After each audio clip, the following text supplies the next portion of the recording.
আল মালু ওয়াল বানুনা জিনাতুল হায়াতিদ দুনিয়া।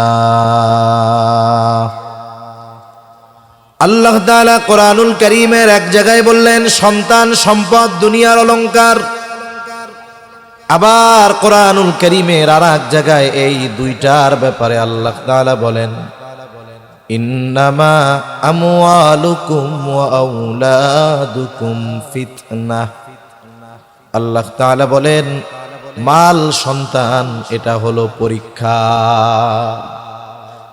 যেই জিনিসটাকে আল্লাহ তাআলা অলংকার হিসাবে অভিহিত করেছেন ওই জিনিস দুইটাকে আবার আল্লাহ তাআলা বলতেছেন পরীক্ষা। কেন? কারণ এই দুনিয়াতে যেই দম্পতির সন্তান নাই, যেই স্বামী স্ত্রীর সন্তান নাই, নিঃসন্তান, তাদের জিজ্ঞাসা করবেন, তাদের কাছে মনে হবে এই দুনিয়াটাই বৃথা।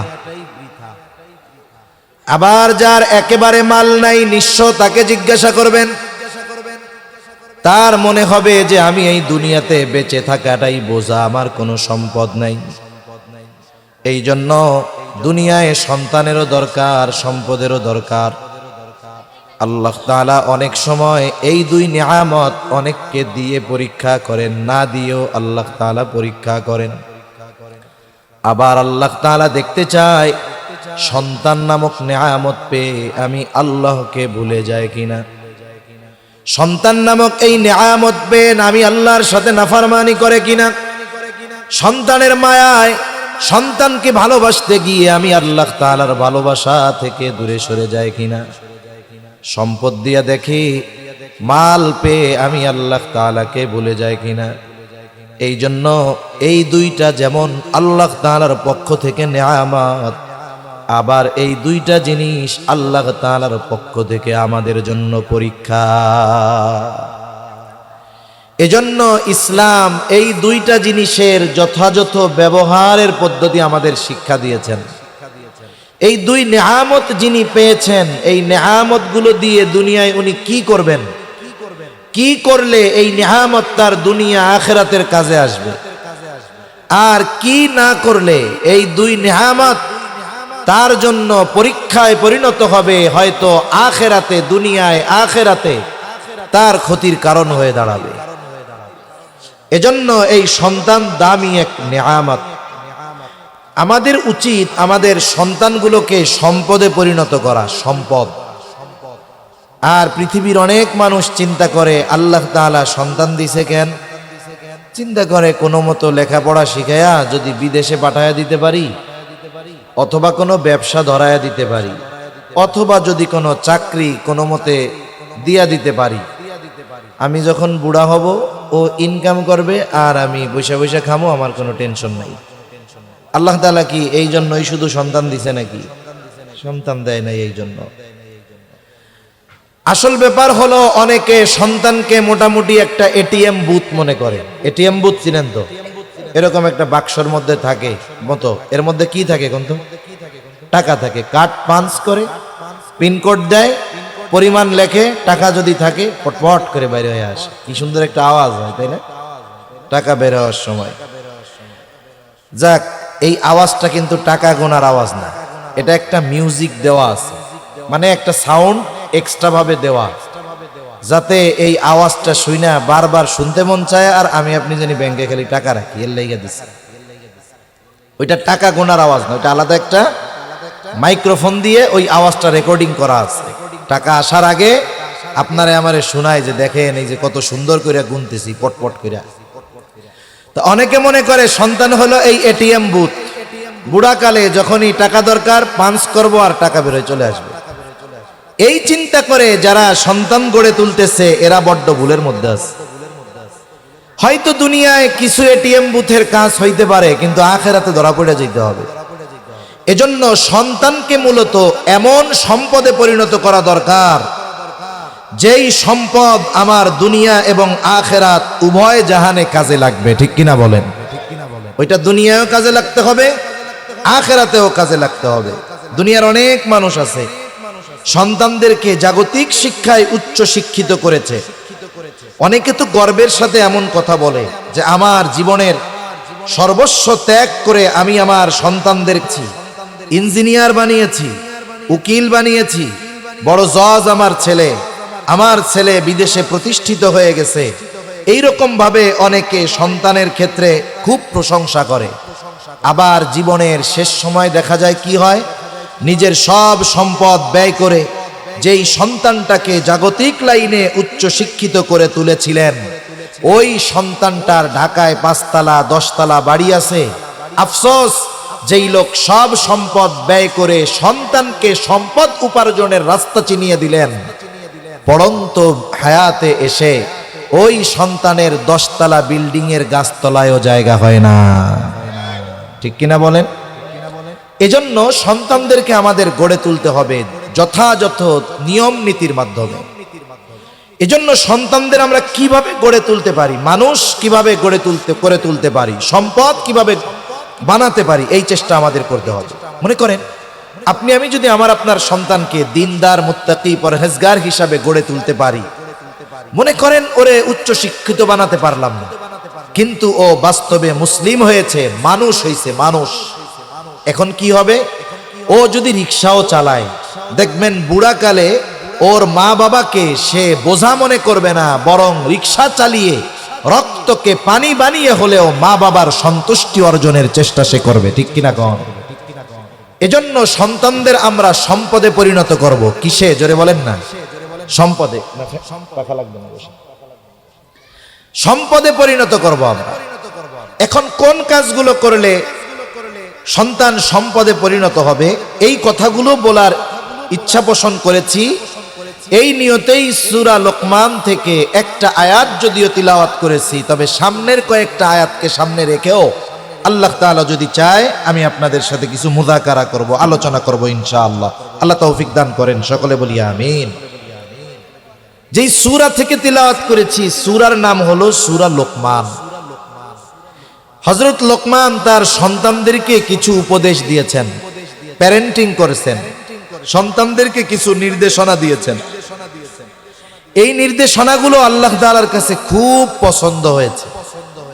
আল্লাহ তাআলা যদি চাইতেন হযরত লোকমানের নাম উল্লেখ না করে শুধু তার বলা নসিহতগুলোকে কোরআনে উল্লেখ করতে পারতেন, কিন্তু আল্লাহ তাআলা শুধু হযরত লোকমানের সন্তানদের করা উপদেশগুলোর কথাই বলেছেন এমন নয়, বরং ওনার নামটা উল্লেখ করেছেন স্বতন্ত্রভাবে। ওনার নামে একটা সূরাও নাজিল হয়েছে। সুবহানাল্লাহ। সূরার নাম সূরা লোকমান। কেন? কারণ হলো অনেক সময় ব্যক্তির পরিচয়ের কারণে মানুষের আগ্রহ বাড়ে। কথার কথা, মাগরিবের পরে স্বাভাবিকভাবে ছোট হুজুররাই আলোচনা করে, আমাদের দেশের নিজাম এটা। কিন্তু যদি আজকে মাগরিবের পরে এখানে হাফিজুর রহমান সিদ্দিক কুয়াকাটার হুজুর আসতেন, এইরকম 5 মাঠে জায়গা দেওয়ার সুযোগ হইতো না। ঠিক না? শুধু হুজুরের নামটা থাকলেই হইতো, মানুষ আকর্ষণে ছুটে আসতো ওনাকে দেখার জন্য, ওনার কথা শোনার জন্য। তাহলে আপনারা যারা আসছেন, আপনারা একনিষ্ঠভাবে কোরআন সুন্নাহর মহব্বতে আসছেন। এরপরে যারা ওনার নামে আসতো, শুধু কোরআন সুন্নাহর মহব্বত নয়, সাথে সাথে ব্যক্তির প্রতি একটা ভালোবাসাও সেখানে কাজ করতো। ঠিক কিনা বলেন? এখন আল্লাহ তাআলা হযরত লোকমানের পরিচয় নসিহতগুলো বর্ণনা করার আগে হযরত লোকমানের কিছু পরিচয় আল্লাহ তাআলা তুলে ধরতেছেন। কে ছিল হযরত লোকমান? হযরত লোকমানের পরিচয় আল্লাহ তাআলা আগে তুলে ধরতেছেন। লোকমান কেমন বান্দা ছিল? কেন আমি লোকমানের নসিহতগুলো কোরআনুল কারীমে উম্মতে মুহাম্মাদির জন্য ওহী হিসাবে নাজিল করলাম? কেন? হযরত লোকমানের পরিচয় আল্লাহ তাআলা দেন। হযরত লোকমান তাফসীরের মধ্যে এসেছে যে তিনি নবী ছিলেন না, তবে একজন প্রজ্ঞাবান ব্যক্তি ছিলেন। তার জ্ঞান প্রজ্ঞা এটা গোটা দুনিয়াময় ওই সময়ে সুখ্যাতি অর্জন করেছিল। আজকে তো মাইকিং করে, লাইটিং করে, প্যান্ডেলিং করে, বসার জায়গা করে, মাইক দিয়ে লোকজনকে মাহফিলে আনা যায় না, কিন্তু ওই জামানায় দৈনিক হাজার হাজার মানুষ পৃথিবীর বিভিন্ন প্রান্ত থেকে হযরত লোকমানের বাড়ি আসতো হযরত লোকমানের ওয়াজ শোনার জন্য। মিডিয়া নাই, কিন্তু আল্লাহ তাআলা তার সুখ্যাতি ওই সময় পৃথিবীর আনাচে কানাচে পৌঁছায়া দিছিলেন। এই আল্লাহর বান্দা নবী ছিলেন না। তাফসীরের মধ্যে আসছে হযরত লোকমানকে দুটো জিনিস থেকে একটা জিনিস গ্রহণ করার জন্য বলা হয়েছে। একটা হলো নবুয়াত আর একটা হলো হিকমত। হযরত লোকমানকে বলা হলো আপনি যদি চান নবুয়াতের জিম্মাদারি নিতে পারেন, চাইলে হিকমতকে গ্রহণ করতে পারেন। মনে রাখতে হবে প্রত্যেকটা নবী পরিপূর্ণ হিকমতওয়ালা। হযরত লোকমান নবুয়াতের মতো মর্যাদাপূর্ণ বিষয় গ্রহণ করার সুযোগ থাকার পরেও তিনি হিকমতকে গ্রহণ করলেন। ওনাকে প্রশ্ন করা হলো, লোকমান, নবুয়াতের মতো এত মর্যাদাপূর্ণ বিষয় গ্রহণ করার সুযোগ থাকবার পরেও কেন আপনি হিকমতকে গ্রহণ করেছেন? জবাবে তিনি বললেন, আল্লাহ তাআলা যদি আমাকে নিজের থেকে নবুয়াত দিতে চাইতেন তাহলে আমাকে বেছে নেওয়ার সুযোগ দিতেন না, সরাসরি আমাকে নবুয়াত দান করতেন। আর যদি সরাসরি নবুয়াত আমাকে দান করতেন, ওই নবুয়াতের জিম্মাদারি পালনের জন্য যত ব্যবস্থাপনা গ্রহণ করা দরকার, যত প্রয়োজনীয় ব্যবস্থা দরকার, সব কিছু যিনি গ্রহণ করতেন তিনি কে? সব ব্যবস্থা গ্রহণ করতেন আল্লাহ তাআলা, আমার টেনশন থাকতো না। কারণ হলো দায়িত্ব দেওয়া আর দায়িত্ব নেওয়া এক বিষয় নয়। যদি আমি নবুয়াতকে গ্রহণ করতাম তাহলে দায়িত্ব নেওয়া হতো, আর যদি আল্লাহ তাআলা নিজের থেকে দিতেন তাহলে দায়িত্ব দেওয়া হতো। মনে করেন গুরুত্বপূর্ণ একটা দায়িত্ব এখানে নিতে হবে। আমি যদি সবার সামনে গলা উঁচু করে কই আমারে দায়িত্বটা দেন, নিজের থেকে চেয়ে নিলাম, এইবার দায়িত্ব নেওয়ার পরে যদি দায়িত্ব পালনে ব্যর্থ হই, আপনারা সবাই একসাথে মাইক লাগায়া বলবেন, হুজুর আপনার কাম হইল ওয়াজ করা, নামাজ পড়ানো, আপনারে দায়িত্ব নিতে কে কইছে কে? ঠিক না? আর যদি আপনারা সবাই মিলে আমারে কোনো দায়িত্ব চাপায়া দিতেন, আমি নিতে চাই না, চাপাই দিছেন। যদি ওই দায়িত্ব পালনে আমি যদি ব্যর্থ হইতাম, আপনারা কিছু বলার আগে বড় গলায় আমি বলতাম দায়িত্ব দিছেন কেন? ঠিক কিনা গণ? তার মানে দায়িত্ব যদি নিতাম, ওই দায়িত্ব পালনে যদি ব্যর্থ হই, ত্রুটি বিচ্যুতি হয়, কিয়ামতের দিন আল্লাহ তাআলার সামনে দাঁড়ানো লাগবে, জবাব দেওয়া লাগবে। আর যদি স্বয়ং আল্লাহ তাআলা নিজে আমাকে দায়িত্ব দিতেন, তাহলে ওই দায়িত্ব পালনে যত ব্যবস্থাপনা দরকার সবকিছু আল্লাহ তাআলাই নিতেন। যুগে যুগে এটাই ইতিহাস যে যাকেই আল্লাহ নবুয়তি দিয়েছেন তার সব পরিচালনার ব্যবস্থাও করেছেন কে? আল্লাহ তাআলা করেছেন। হযরত লোকমান বলেন, এই জন্য নবুয়তির দায়িত্ব নেই নাই, হিকমতকে গ্রহণ করেছি। হযরত লোকমান যখন গোটা বিশ্বব্যাপী প্রসিদ্ধি লাভ করেছেন, ওয়াজ করতেছেন বাড়ির সামনে, প্রতিদিন হাজার হাজার মানুষ আসে।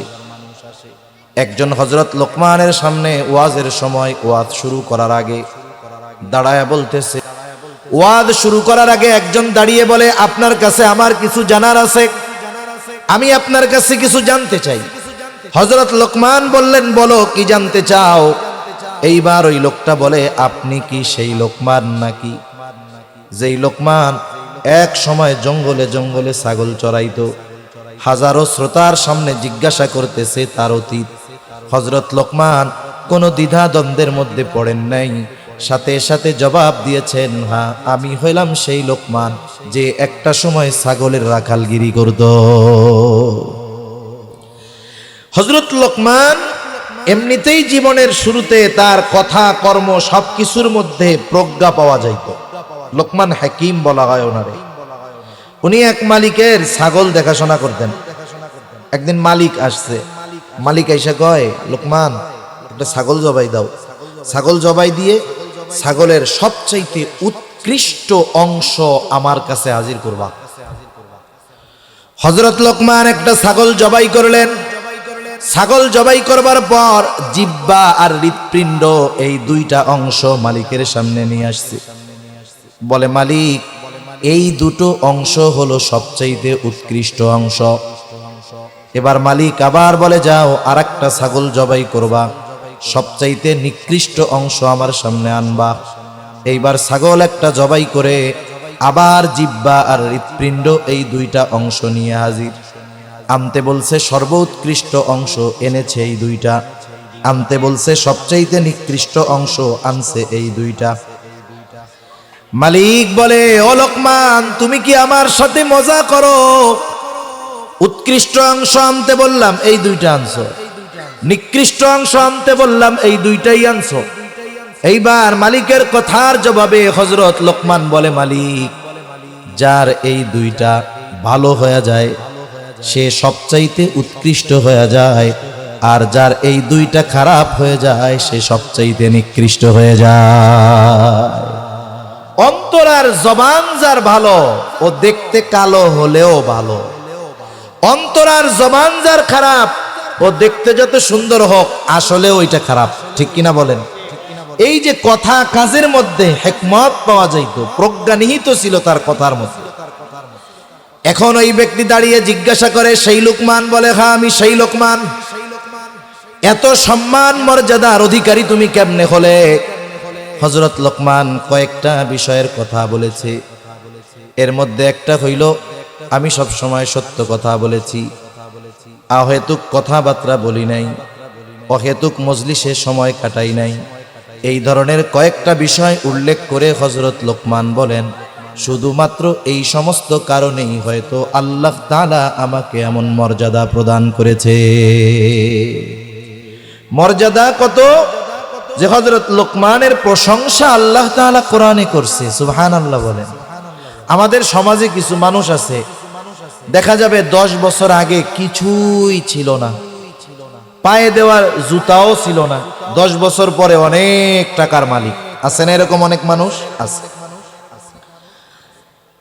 এখন মনে করেন যখন টাকা পয়সার মালিক হয়ে যায়, অনেক মানুষ অতীতকে ভুলে যায়। এখন বন্ধু বান্ধব সব মিলিয়নার বিলিয়নার পাশে বসা, গ্রাম থেকে একজন গিয়া ওই লোকরে বলতেছে, হায় রে, 20 বছর আগে তোমারে আমি কত ভাত খাওয়াইছি, তোমার পরিবার ভাত খাইতে পারতো না। এই যে তার অতীতের অভাবের কথা যখন কোটিপতি বন্ধুদের সামনে বলে, ওর মেজাজটা গরম হয়ে যায়, দাঁত কিটমিট করে, ওই মিয়া, আমার 14 গোষ্ঠী আগের থেকেই ধনী ছিল, যান কোত্থেকে আসতেন আপনি এইখানে। এই ব্যক্তি তার অতীতকে অস্বীকার করে। মনে রাখতে হবে, অতীতের কষ্ট এগুলো যারা অস্বীকার করে আসলে এরা নাশকরগুজার। ঠিক কিনা বলেন? আবার কত মানুষ আছে, আপনি যখন তার অতীতের কষ্টের কথা স্মরণ করায়া দিবেন, মানুষের সামনে হোক, যে আপনার 10 বছর আগে আপনি খাইতে পারতেন না, তখন সে আল্লাহর কৃতজ্ঞতা প্রকাশ করে বলবে, আলহামদুলিল্লাহ, এক সময় আমি খাইতে পারতাম না, আলহামদুলিল্লাহ, আল্লাহ আমার উসিলায় এখন হাজার হাজার পরিবারে খাওয়ায়, আলহামদুলিল্লাহ। এই লোক তার অতীতকে অস্বীকার করে না, অতীতের কথা কেউ স্মরণ করিয়ে দিলে অহংকার করে না। এই ধরনের মানুষ আসলেও শুকরগুজার মানুষ। ঠিক কিনা বলেন? এজন্য আল্লাহ তাআলার কাছে শুকরগুজার বান্দা খুব প্রিয়। হযরত লোকমান যতগুলো গুণ তার মধ্যে ছিল, অন্যতম একটি গুণ ছিল তিনি শুকরগুজার বান্দা ছিলেন। বিশ্বব্যাপী খ্যাতি অর্জন করার পরেও ছাগল চরানোর ইতিহাস তিনি ভুলে যান নাই। এই জন্য আল্লাহ তাআলা স্পেশাল ভাবে হযরত লোকমানের এই গুণের প্রশংসা করে বলেন, ওয়ালাকাদ আতাইনা লুকমানাল হিকমাতা আনিশকুর লিল্লাহ। আল্লাহ তাআলা বলেন, আমি হযরত লোকমানকে হিকমত প্রদান করেছি, আনিশকুর লিল্লাহ, যেন সে কৃতজ্ঞ বান্দা হয়, আল্লাহ তাআলার কৃতজ্ঞতা প্রকাশ করে। বুজুর্গানে দিন বলেন, বিষয়টা হলো এইরকম যে আমি হযরত লোকমানকে হিকমত প্রদান করেছি, শুধু তাই না, এত হিকমত এত জ্ঞানের অধিকারী হয়েও সে অহংকারী হয় নাই, বরং সে আমি আল্লাহর শুকরগুজার বান্দাদের মধ্যে অন্যতম। মানুষ কিছু কিছু বিষয় নিয়ে গর্ব করে, অহংকার করে, ফখর করে, এর মধ্যে একটা হলো তার জ্ঞান নিয়ে। অনেক সময় মানুষ ইলমের কারণে অহংকার করে, অনেক সময় মানুষ অনেক উচ্চ শিক্ষায় শিক্ষিত হলে অহংকার করে। জ্ঞানের অহংকার, ইলমের অহংকার, এটা খুব জঘন্য অহংকার। কিন্তু হযরত লোকমান এত জ্ঞানের অধিকারী হয়েও অহংকারী ছিলেন না, বরং আল্লাহ তাআলা জানিয়ে দেন সে আমার শুকরগুজার বান্দা ছিল। সুবহানাল্লাহ। এখন আমরাও দুনিয়াতে অনেক নেয়ামত ভোগ করি, আমরা যদি আল্লাহ তাআলার শুকরগুজার বান্দা হই, কৃতজ্ঞতা প্রকাশ করি, তাহলে আমাদের লাভ নাই, লাভ হইল আল্লাহ তাআলার, নাকি? এই জন্য আল্লাহ তাআলা আমাদের জানিয়ে দেন, ওয়ামান ইয়াশকুর ফাইন্নামা ইয়াশকুরু লিনাফসিহি, যে আল্লাহ তাআলার শুকর করে, কৃতজ্ঞতা প্রকাশ করে, এইটা লাভ তার হয়, সে এটা নিজের জন্যই করে। কারণ নেয়ামত পাওয়ার পর নেয়ামত পেয়ে অহংকারী না হয়ে যদি কেউ শুকরগুজার হয়, তার জন্য নেয়ামতকে আরো বহু গুণে বাড়িয়ে দেন কে? এই জন্য আল্লাহ রাব্বুল আলামিন কোরআনুল কারীমের মধ্যে বলেন, লাইন শাকারতুম লাযীদান্নাকুম ওয়া লাইন কাফারতুম ইন্না আযাবি লাশাদীদ। আল্লাহ তাআলা বলেন, লাইন শাকারতুম লাযীদান্নাকুম, তোমরা যদি নেয়ামতের কৃতজ্ঞতা প্রকাশ করো, আল্লাহ তাআলা বলেন লাযীদান্নাকুম, আমি অবশ্যই অবশ্যই তোমাদের জন্য নেয়ামত আরো বাড়ায়া দিব। সুবহানাল্লাহ। আবার যদি তোমরা নেয়ামতের নাশুকরি করো, বুজুর্গানে দিন বলেন, যখন কোন বান্দা কোন নেয়ামত পাবার পর নেয়ামতের নাশুকরি করে, আল্লাহ তাআলা এই দুনিয়াতে তার ওই নেয়ামতকে ছিনায় নেয়। তাহলে নাশুকরগুজার যারা, দুনিয়ায় প্রথম শাস্তি হইল আল্লাহ তাআলা নেয়ামত ছিনায় নেয়, সাথে সাথে পরকালে কি আছে আল্লাহ তাআলা বলেন, ওয়ালা ইন কাফারতুম ইন্না আযাবি লাশাদীদ। আর যারা কুফরি করে, আর যারা নাশকরি করে, আল্লাহ তাআলা জানিয়ে দেন যে আমার আযাব বড় কঠিন। তার মানে নাশকরগুজার যারা, তাদের জন্য আল্লাহ তাআলা শাস্তি প্রস্তুত করে রেখেছে। এজন্য আমরা শুকরগুজার বান্দা হব। কি বান্দা হব জোরে বলেন? আমরা শুকরগুজার বান্দা হব, যে অবস্থায় থাকি আলহামদুলিল্লাহ, সব সময় যে অবস্থায় থাকি কি বলবো? আলহামদুলিল্লাহ। তাহলে কি হবে? আল্লাহ তাআলা আরো খুশি হবে। তাহলে যে কথার থেকে গেলাম, যে হযরত লোকমানের অন্যতম পরিচয় আল্লাহ তাআলা দিলেন। পরিচয়টা কি? মূল পরিচয় হলো আল্লাহ তাআলা জানিয়ে দিলেন যে এ লোকমান সাধারণ কোনো বান্দা নয়, সে আমার শুকরগুজার একজন বান্দা। আর সাথে সাথে এটা জানায় দিয়েছেন যে তোমরা যদি কৃতজ্ঞতা প্রকাশ করো, লাভ তোমাদের। আর যদি কৃতজ্ঞতা প্রকাশ না করো, কুফরি করো, নাশকরি করো, আমি আল্লাহর কোনো ক্ষতি নাই। আমি তোমার কৃতজ্ঞতার মুখাপেক্ষী নয়। এমনটা নয় যে আমরা যদি আলহামদুলিল্লাহ না বলি, আল্লাহ তাআলার কৃতজ্ঞতা প্রকাশ না করি, তার প্রশংসা না করি, আল্লাহ তাআলার ক্ষমতা কমে যাবে, এমনটা নয়। বরং আল্লাহ রাব্বুল আলামিন হলেন অমুখাপেক্ষী এক মহান সত্তা। ঠিক কিনা বলে? সেজন্য আল্লাহ পরিচয় করে দিলেন যে লোকমানরে চিনা রাখো, সে আমার শুকরগুজার বান্দা। এই শুকরগুজার বান্দা লোকমান তার সন্তানদেরকে নসিহত করতেছেন, উপদেশ দিচ্ছেন। কত সুন্দরভাবে তিনি সন্তানদের উপদেশ দিয়েছেন। উপদেশ দেওয়ারও কিছু পদ্ধতি এবং সময় আছে। আমরাও আমাদের সন্তানদের, ছোটদের, ছোট ভাইদের উপদেশ দেই, নসিহত করি। করি কি করি না? যাদের সন্তান আছে তারা করেন না? ছোট ভাই আছে, নসিহত করি না? আমরা করি। কিন্তু আমাদের অভিভাবক যারা, এদের নসিহতের ভাষা নসিহতের মতো না। নসিহাহ যেটা, সেটা ভিন্ন জিনিস। নসিহাহ শুধু জবানের শক্ত কথার দ্বারা করতে হয় না, হৃদয় থেকে কথা এনে খুব সতর্কতার সাথে ওই কথাকে হৃদয় পর্যন্ত পৌঁছায়া দিতে হয়। কিন্তু আমাদের নসিহতের ভাষা নরম না, কঠোর, কঠিন। আর বলে কোন সময়? মনে করেন ছেলেটা উল্টাপাল্টা বন্ধুদের সাথে মিলতেছে, এখন তারে একটু নসিহত করার দরকার, উপদেশ দেওয়া দরকার। দেয় কোন সময়? এখন ছেলে আর বাপ তো মুখোমুখি হয় না সহজে। এখন ছেলেটা বাসায় আসছে, বাপ পাশের রুমে বসা, ছেলের ওই কাতলা মাছের মাথা খুব পছন্দ, মাছ রান্না করছে মা। মা এবার খাবার ঘরে বইসা মাথা তুইলা দিচ্ছে আর বলতেছে আব্বা খাও খাও। ওই পাশ দিয়া বাপ শুনছে যে ছেলেটা ওই অপরাধ করে বেড়ায়, একটু রাগ আছে, আর মা আদর কইরা খাওয়াইতেছে। এবার ওই পাশ থেকে বলে খাও খাও, বাপের হোটেলে খাইতেছো তো খাও, কতদিন খাইবা, খাইয়া লাও খাইয়া লাও। বাপের তো কোনো মূল্য নাই, শুধুমাত্র ওই পোলাপানগুলোকে আড্ডা দিয়া জীবন শেষ করে দাও, বাপ মরলে বুঝবা মজা করে কয়।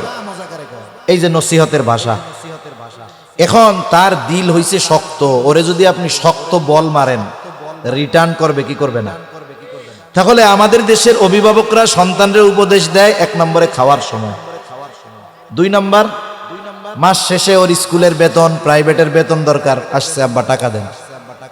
হ্যাঁ হ্যাঁ নেও নেও, লেখাপড়ার নামে তো ঠন ঠন, টোটো কোম্পানির ম্যানেজার, কয়দিন পরে মালিক হয়ে যাইবা, নেও নেও নেও। এই এটা কি কোনো নসিহত হইল? একটু সিস্টেম পরিবর্তন করলে, নসিহত করলে সিস্টেম পরিবর্তন করে ওর মধ্যে পরিবর্তন আসবে। কথার কথা, আপনার ছেলে তরুণ যুবক কিছু খারাপ বন্ধুদের সাথে মিলে, এখন আপনি যদি এই ধরনের কথা বলার পরে ওদের বলেন ওদের সাথে মিললে টাকা পয়সা দিব না, খাওয়ান দাওয়ান বন্ধ, দেখবেন কাজ তো হবেই না। আগে মিশা খাইতো বিড়ি সিগারেট, কয়দিন পরে খাওয়া শুরু করবে গাঁজা। কথা ভুল বললাম নাকি? এটাই বাস্তব।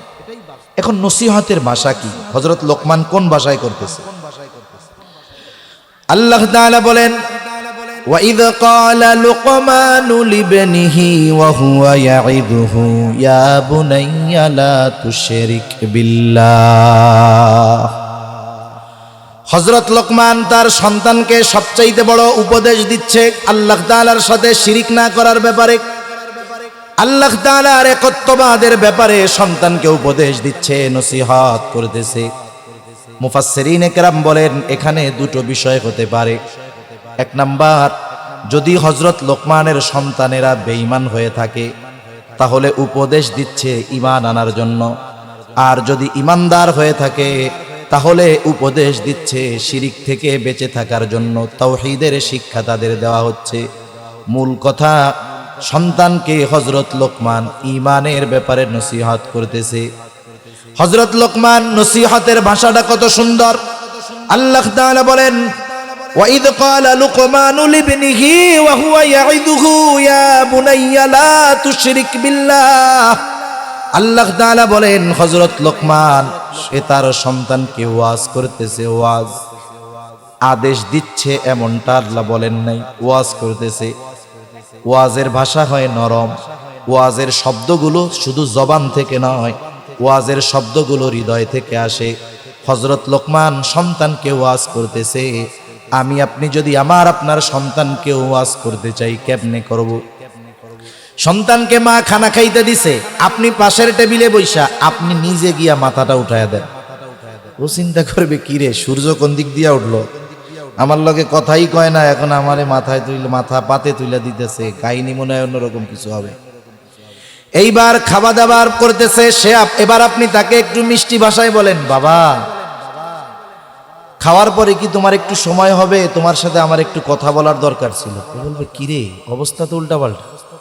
ওই ছেলে কি বলবে যে না আব্বা, বন্ধুরা মোটরসাইকেল নিয়ে আমার লাইগা ওয়েট করতেছে, খাওয়া দাওয়ার পরে টাইম নাই।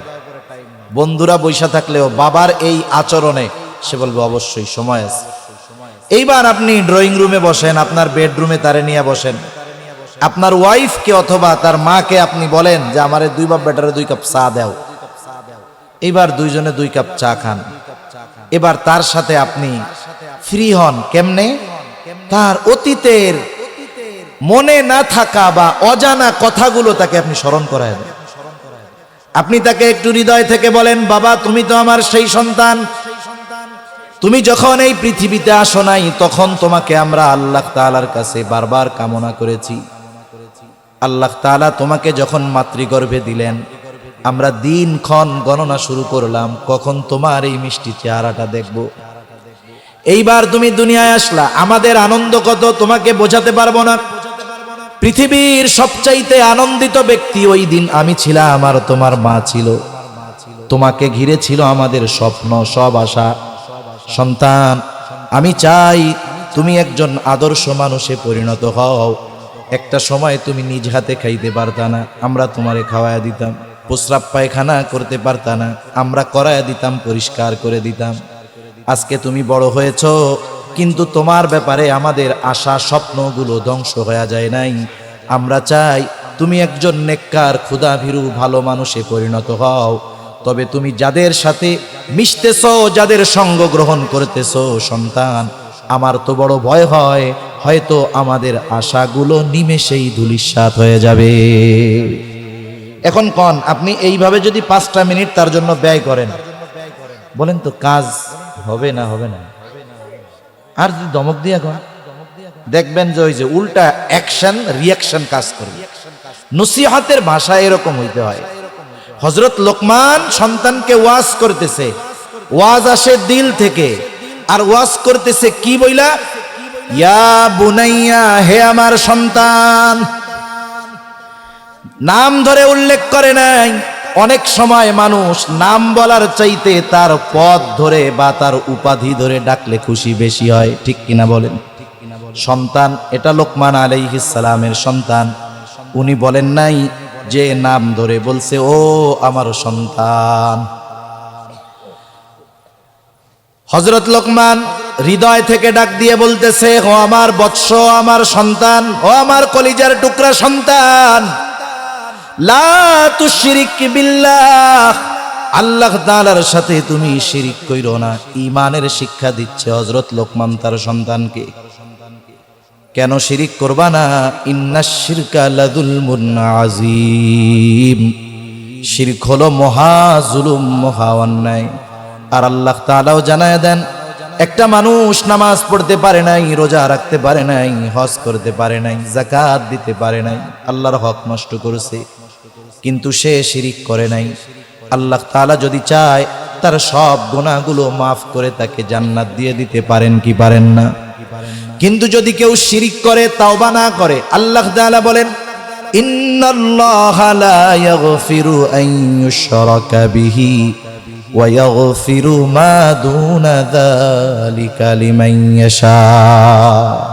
শিরিক ব্যতীত অন্যান্য যত অন্যায় আছে আল্লাহ তাআলা চাইলে মাফ করে দিবেন, কিন্তু শিরিক করলে আল্লাহ মাফ করবেন না।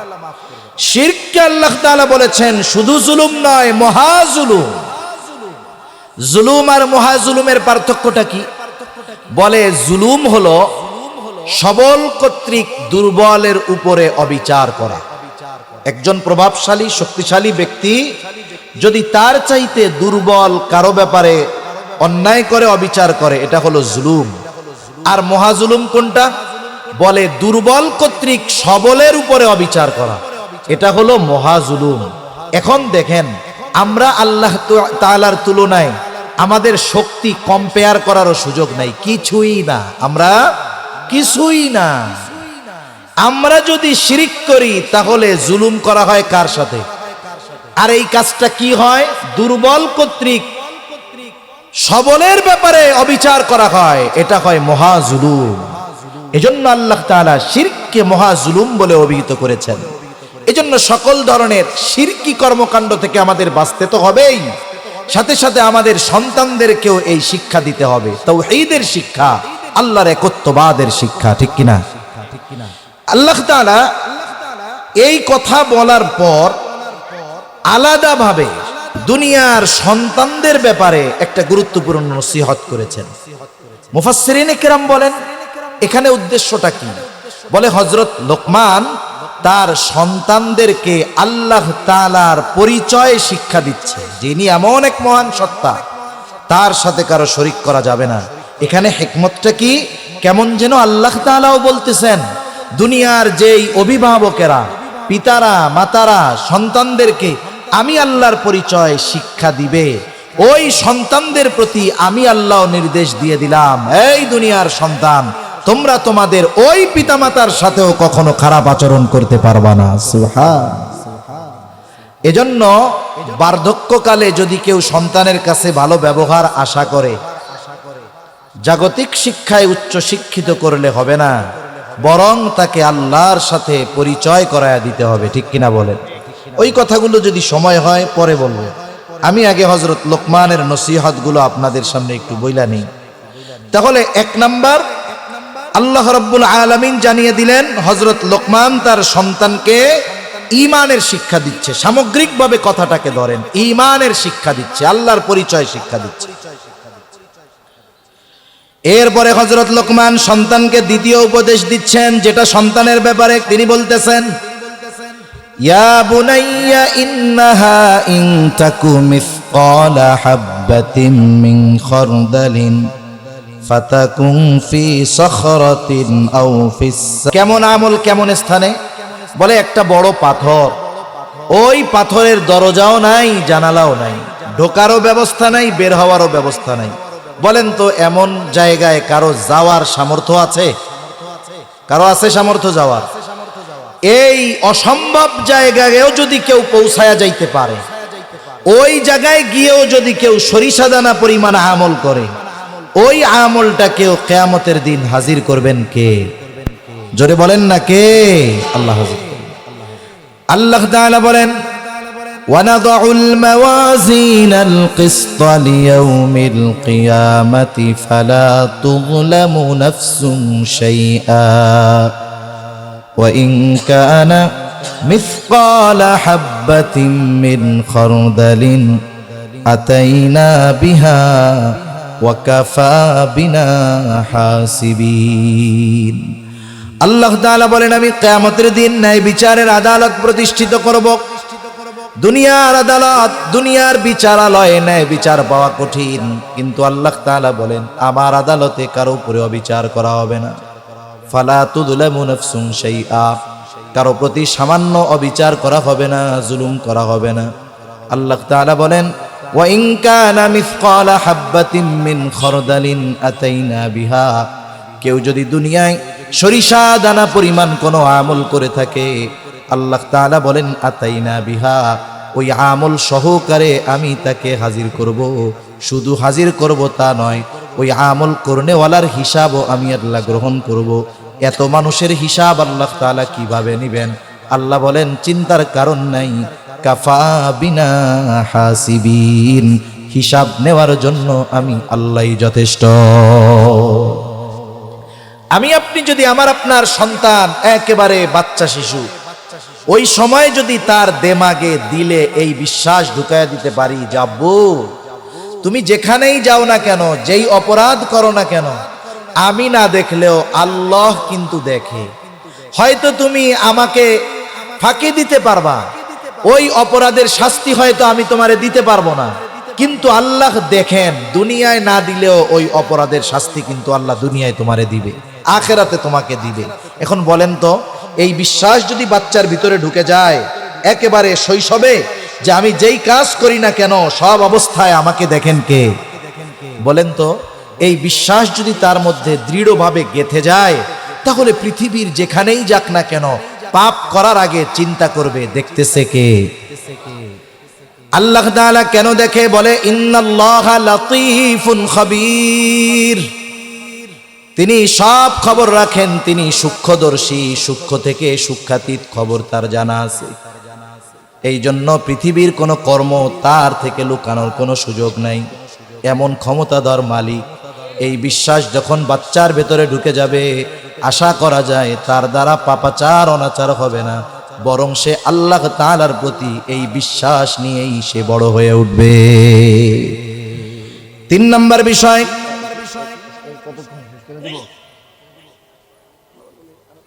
সোয়া সপ্তাহ না, অন্যদিকে নামাজ শুরু হবে, এর আগে আপনাদের শেষ হয়ে যাবে, তাই তো? ঠিক আছে। এরপরে আল্লাহ রাব্বুল আলামিন জানান, ঈমানের পরে ঈমান আকীদা ঠিক, এরপরে সবচাইতে বড় ইবাদত কোনটা? জোরে কোন? জানেন না? জোরে বলেন না কি? নামাজ। ঈমান আকীদার শিক্ষা দেওয়ার পরে সন্তানকে এবার ইবাদতের শিক্ষা দিচ্ছেন হযরত লোকমান। হযরত লোকমান সন্তানকে বলে, ইয়া বুনাইয়া আকিমিস সালাতা ওয়া'মুর বিল মা'রুফি ওয়ানহা আনিল মুনকার ওয়াসবির আলা মা আসাবাক ইন্না যালিকা মিন আজমিল উমুর। হযরত লোকমান এবার সন্তানকে বলতেছে, হে আমার বৎস, ইয়া বুনাইয়া আকিমিস সালাহ, হে আমার বৎস তুমি নামাজ কায়েম করো। নামাজ এটা হলো ব্যক্তিগত যত ইবাদত আছে সবচাইতে বড় ইবাদত হলো নামাজ, আর সমষ্টিগত সামাজিক যত ইবাদত আছে এর মধ্যে সবচাইতে বড় ইবাদত হলো মানুষকে ভালো কাজের আদেশ দেওয়া, সৎ কাজের নিষেধ করা। এই জন্য এই উম্মতের শ্রেষ্ঠত্ব তাহাজ্জুদ নামাজ দান সদকার কারণে না।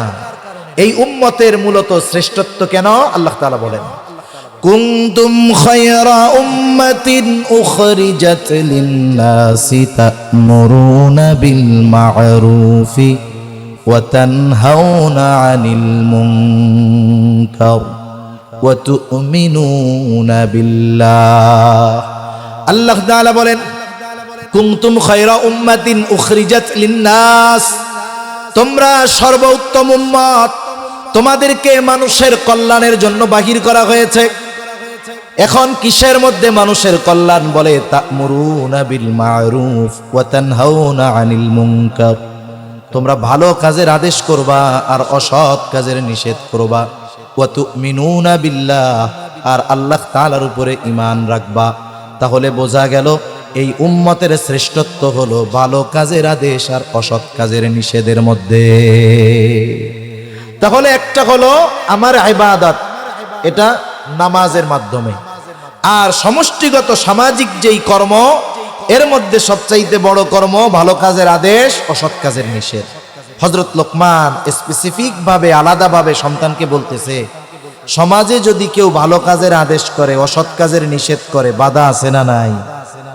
অভাব নাই বাধার। ইমাম সাহেব তার মেম্বারে বসেও অনেক সময় ভালো কথা বলতে পারেন না। মদ জুয়ার বিরুদ্ধে বললেও তার উপরে জুলুম আসে, অত্যাচার আছে। সুদ ঘুষের বিরুদ্ধে বললে অনেক সময় মসজিদের কমিটিরা খেপে ওঠে। পর্দার ব্যাপারে বললে মহিলারা কয় হুজুরের খাওয়ান বন্ধ। এরপরে হুজুর কি বলবে? হুজুর চিন্তা করে, কবরের নিচের ওয়াজ ছাড়া আমার আর কোনো কিছু নাই। জন্মের আগের ওয়াজ আর মরার পরের ওয়াজ, হায়াতের মধ্যবর্তী মূল অংশের ওয়াজ বাদ। আর সেইখানে যদি আমি আপনি প্রত্যক্ষভাবে ভালো কাজের আদেশ করতে চাই, অসৎ মন্দ কাজগুলোকে বন্ধ করে দিতে চাই, বাধা বিপত্তি জুলুম অত্যাচার আসবে কি আসবে না? আসবে, স্বাভাবিক বিষয়। আবার মানুষের অবস্থার আলোকে অন্যায় কাজের বাধা সে প্রদান করবে। যার হাত দিয়ে ঠেকানোর পাওয়ার নাই, তার হাত দিয়ে ঠেকানোর দরকার নাই, সে মুখ দিয়ে এটার প্রতিবাদ করলেই হবে। কিন্তু যার হাত দিয়ে অন্যায় ঠেকানোর ক্ষমতা আছে, সে যদি মুখ দিয়ে বইলা দায় সারতে চায়, কাজ হবে না। অবশ্যই তাকে হাত দিয়ে এটাকে প্রতিহত করতে হবে। তাহলে ভালো কাজের আদেশ অসৎ কাজের নিষেধ করতে গেলে বাধা আসবে, বিপত্তি আসবে। এই জন্য বাধা বিপদ মুসিবত যখন আসবে, বলতেছে সন্তান তখন তুমি সবর কইরো, ওয়াসবির আলা মা সাবাক। এটা করতে গিয়ে যদি মুসিবত চলে আসে, তুমি সবর করবা। ভালো কাজের আদেশ অসৎ কাজের নিষেধ এটা সাধারণ ব্যাপার নয়। ইন্না যালিকা মিন আজমিল উমুর, এটা বহু বড় এক ধরনের কাজ, বিশাল এক ব্যাপার। এজন্য মুসিবত আসতে পারে, যদি চলেই আসে তাহলে ধৈর্য ধারণ করবা, সবর করবা। তাহলে হযরত লোকমান 1 নাম্বার সন্তানকে কি শিক্ষা দিয়েছেন? ঈমানের শিক্ষা। 2 নাম্বার আকীদা তথা আল্লাহ তাআলার ক্ষমতার ব্যাপারে শিক্ষা। 3 নাম্বার ইবাদতের শিক্ষা দিয়েছেন। 4 নাম্বার আরেকটা শিক্ষা হযরত লোকমান সন্তানকে দিয়েছেন, সেটা কি? সামাজিকতার শিক্ষা দিয়েছেন। এই সমাজে মানুষ যখন বসবাস করে, মানুষের সাথে মানুষের চলাফেরার জন্য কিছু করণীয় বর্জনীয় আছে না নাই? আছে। এদিকে খেয়াল করি একটু। কষ্ট হইতেছে নাকি আপনাদের? এই শেষ করে দিব এখন। সামাজিকতার শিক্ষা দিয়েছে, তার মানে মানুষের সাথে আচার আচরণ চালচলন কেমন হবে, এই শিক্ষাও হযরত লোকমান সন্তানকে দিছে। প্রত্যেকটা শিক্ষার মৌলিক বিষয়টাকে হযরত লোকমান উল্লেখ করছেন, বাকিগুলো এর মধ্যে অন্তর্ভুক্ত আছে। মানুষের সাথে আচরণ কেমনে হবে, হযরত লোকমান বলতেছেন, ওয়ালা তুসাইর খাদ্দাকা লিন-নাসি ওয়ালা তামশি ফিল আরদি মারহা ইন্নাল্লাহা লা ইউহিব্বু কুল্লা মুখতালিন ফাখুর। হযরত লোকমান এবার বলতেছে, ওয়ালা তুসাইর খাদ্দাকা লিন-নাস, মানুষের থেকে মুখ ঘুরায়া কথা বলবা না, মানুষের দিক থেকে মুখ ফিরায়া নিবা না। তার মানে কি? অনেক সময় দেখবেন আমার কাছে একজন শিল্পপতি আসছে কথা বলার জন্য, কোটি কোটি টাকার মালিক, আমি নিজে সুন্দর মতো তার কাছে গিয়া কানটারে মুখের কাছে লাগাইয়া দিয়া কই ভাই যত মন চায় কোন। আবার যখন আমার আপনার কাছে একজন দরিদ্র গরিব মানুষ আছে কই তাড়াতাড়ি কোন তাড়াতাড়ি কোন, এরকম করে না, মুখ বিরক্তি ভাব দেখায় না। মানুষের সাথে এমন আচরণ করা যাবে না। নবীজির কাছে যারাই আসতেন, নবীজির কাছে আসার পর সে যেই হোক না কেন, নবীজি সমগুরুত্ব সহকারে উভয় শ্রেণীর মানুষের কথা শুনতেন। তার মানে হলো মানুষের সাথে অহংকার করে কথা বলবা না, মুখ ফিরায়া মুখ ঘুরায়া কথা বলবা না। আবার হযরত লোকমান বলতেছেন ওয়ালা তামশি ফিল আরদি মারহা, জমিনের ভিতরে দম্ভ ভরে তুমি চলাচল করবা না, চলার মধ্যে বিনয় থাকতে হবে। নবীজি হাঁটার পদ্ধতি আমাদের শিক্ষা দিয়েছেন। অনেক মানুষ আছে দেখবেন তার চলাচলের মধ্যেই অহংকার অহংকার একটা ভাব, সব জায়গায় দম্ভ ভরে দর্প ভরে চলতে হয় না। অনেক সময় হাঁটার মাধ্যমে অহংকারের বহিঃপ্রকাশ ঘটে।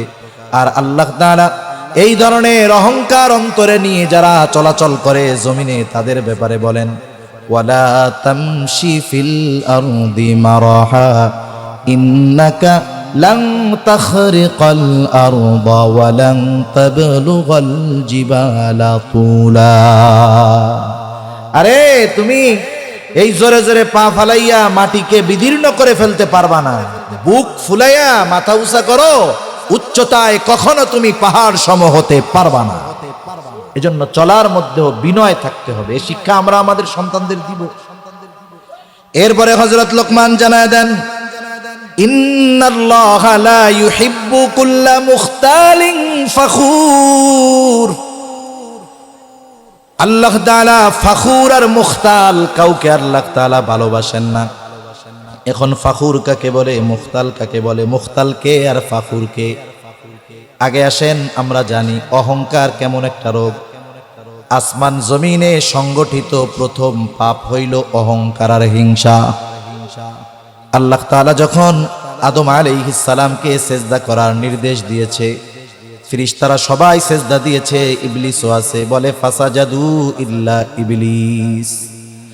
ইবলিস ছাড়া সকলে সেজদা দিয়েছে। আবা ওয়াস্তাকবারা, সে তো আদেশ অমান্য করছে, সাথে সাথে নিজেরে বড় মনে করছে, আরেকজনরে ছোট মনে করছে। বলে আল্লাহ তাআলা বলে সেজদা দিলি না কেন? কোন জিনিসে তোকে আমার আদেশ পালনে বাধা প্রদান করলো? ক্বালা মা মানাআকা আন তাসজুদা লিমা আমারতুক, কোন জিনিসে তোমাকে আমার নির্দেশ পালনে বাধা দিছে?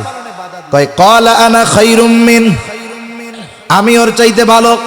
কেন ভালো? বলে খলাকতানি মিন নার ওয়া খলাকতাহু মিন তিন, আপনি আমাকে বানিয়েছেন আগুন দিয়ে, তাকে বানিয়েছেন মাটি দিয়ে।